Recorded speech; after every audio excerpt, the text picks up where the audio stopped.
You might have noticed something interesting in the sentiment data for software right now. With a sentiment score of plus 0.41 and a momentum of plus 0.34, we're seeing a notable spike compared to historical baselines.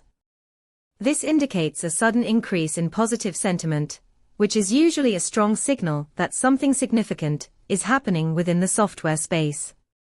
Our API returns detailed sentiment analysis, including semantic clusters, that help you understand the underlying themes driving this momentum.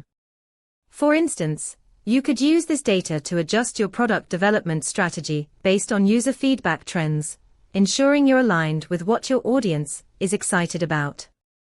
To dive deeper into this and explore the full capabilities of our Sentiment API, visit pulsebit.logenterprise.com/docs.